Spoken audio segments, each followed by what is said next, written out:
A warm welcome to Tuesday evening's edition of Primetime News. It's a pleasure to be in your company. I'm Primrose Harasis.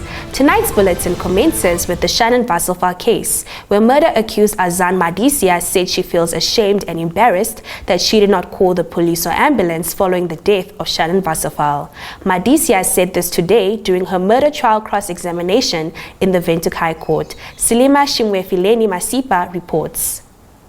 The 30-year-old Madisia, who is accused number 1, and her brother Stephen Mulundu, 24, stand accused of the alleged murder of Shannon Vassalfall in 2020 at the coastal town. In her address to the court, Madisia said she never ever imagined a situation like this would present itself and contended she should have been more logical-minded and called the ambulance or police for assistance and did not, and as such is ashamed and embarrassed with herself. Madisia further apologized to Vassalfall's family and expressed her sincere regret and wished she had spoken up earlier. Vassalfall was reported missing on the 10th of April 2020 in Walvis Bay, and her remains were found buried at the harbour town on the 6th of October 2020 after an anonymous text message was sent to the deceased's father. On the 9th of October, Madisia made her first appearance in the Walvis Bay Magistrates Court on charges of murder and defeating or obstructing the course of justice,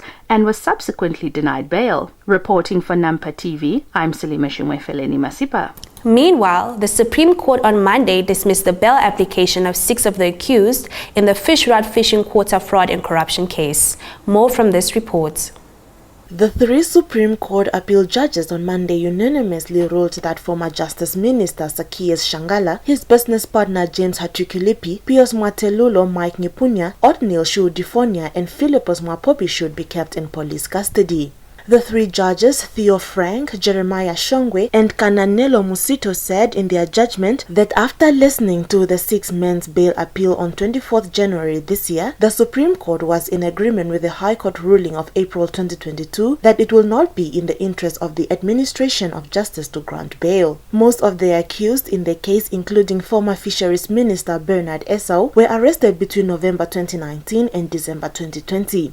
They made several bail applications since then in magistrate courts, where they appeared before their cases were elevated to the High Court, where they also lodged their bail applications in 2022 and failed. They will now have to return to the High Court for their trial dates to be scheduled. The accused in the matter were arrested on charges of corruption and money laundering for allegedly accepting bribes from Icelandic fishing company Sam Hurry in exchange for access to the Namibian fishing industry.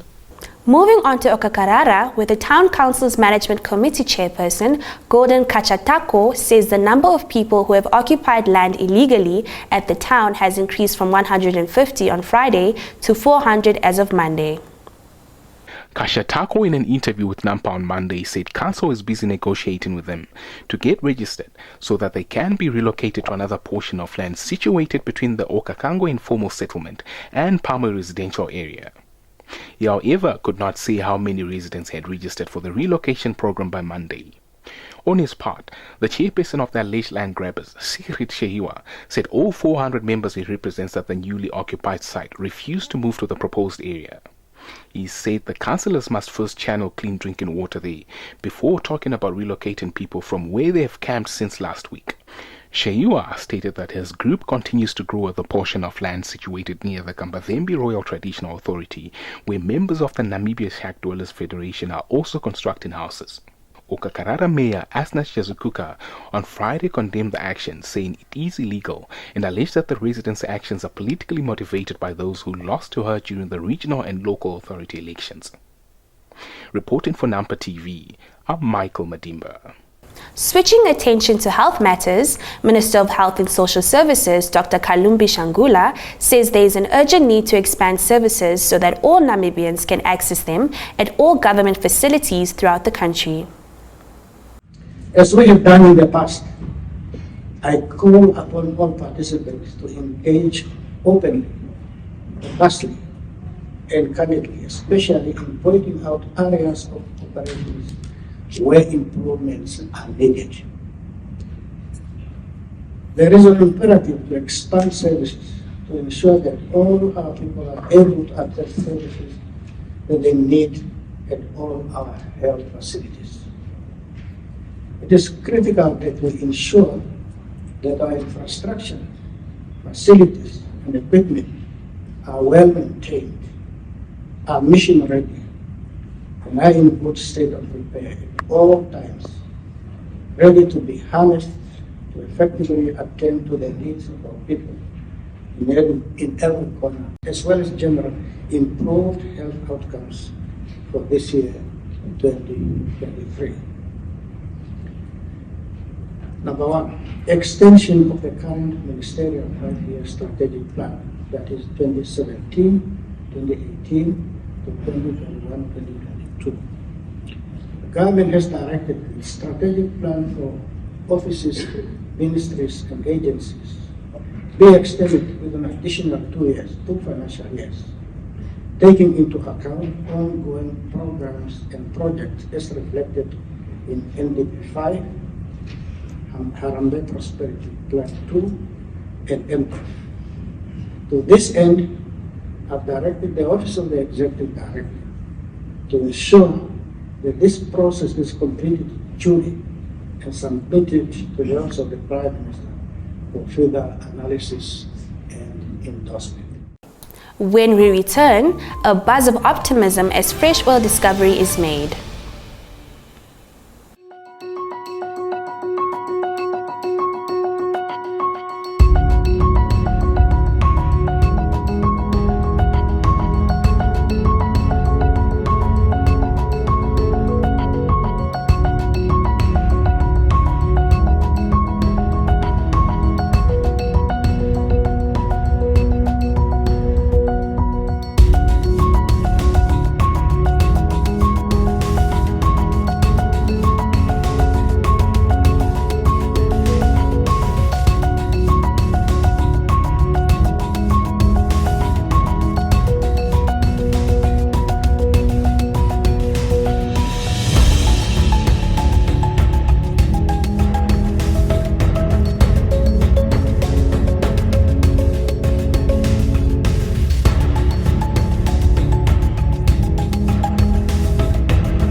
Welcome to the business segment. The National Petroleum Corporation of Namibia, NAMCOR, on Monday announced a light oil discovery in the Jonker 1X deepwater exploration well, located approximately 270 kilometers off the Namibian coast. Josephina Simeon reports. NAMCOR, in a media statement, said the well was drilled in the Orange Basin offshore southern Namibia in blocks 2913A and 2914B. Drilling operations started in December 2022 and were successfully completed in early March 2023. The Jonker X1 discovery is the third well drilled on the license held by Shell in the past 12 months. The statement said the acquired data is being assessed and additional appraisal drilling is scheduled to estimate the discovery's size and potential for recoverable resources. NAMCOR Managing Director Emmanuel Mulunga said they are delighted to announce this third oil discovery after the success of Graph X1 and Venus X1 discoveries by Shell and Total Energies in 2022. This discovery has proven the exciting and world-class potential of the deep-water Orange Basin. Selima Shumwefeleni Masipa reporting for Nampa News. On to bilateral business relations. Executive Director in the Ministry of International Relations and Cooperation, Pendananda, has called on Namibia and South Africa to promote economic growth through the African Continental Free Trade Area, saying South Africa has the highest number of companies doing business in Namibia. Bilaterally, again, our two countries have signed over 90 bilateral agreements and memoranda of understanding, covering a wide range of sectors. This is the highest number that the Republic of Namibia has signed with any bilateral partner in the world. I would like to reiterate that our joint efforts to promote economic growth and sustainable development for our two countries will continue to enjoy priority. In doing so, we are not only addressing the economic and social challenges faced by our two countries, but it will also be our contribution to the realization of the SADC regional integration agenda, the African Union Agenda 2063, as well as the United Nations Sustainable Development Goals. We will utilize this meeting to exchange views on regional, continental and global issues of mutual interest. This is natural considering that our destiny is linked to that of the region and the continent. However, ladies and gentlemen, we are certain that more can still be done economically by both our countries. The senior officials meeting, therefore, provides us with an opportunity to examine the scope of our bilateral relations and to set the scene for new areas of cooperation based on our mutual interest and benefit. Similarly, we will take time to reflect on international issues with a view to continue aligning our policy positions and strengthen cooperation in multilateral fora. With the business segment, we have come to the end of the top news segment for this evening. Stay tuned for the economics roundup, followed by the weather forecast.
Welcome to Sport Planet, School Sports Headline tonight's segment. Roger Kampatuku, the national coordinator of the Namibia School Sports Union, has called for unity in school sports. According to him, for school sports to flourish, no division should exist between private and government schools. Speaking at the recently launched 2023 Momentum Namibia Youth Rugby, Kampatuku called on the Namibia Private Schools Organization and the various regional structures responsible for running sports on behalf of the Namibia School Sports Union to work in a cohesive manner. On to football. Borussia Dortmund manager Edin Terzic on Monday weighed in by saying his side can block out the speculation about Jude Bellingham leaving the club when they face Chelsea in the Champions League later this evening.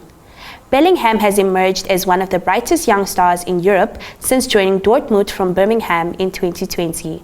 The 19-year-old impressed for England at last year's World Cup and has been the dominant force during Dortmund's run of 10 successive wins in all competitions. But Bellingham's meteoric rise has fueled talk that he will leave the German club at the end of this season, with Liverpool, Manchester City and Chelsea said to be among his potential destinations. Stay tuned for your sports roundup.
With that, we have come to the end of tonight's newscast. Do make a date with us tomorrow evening for more insights into local, continental and global affairs. From myself, Prime Rose Harasis, and the entire team behind the scenes, good night.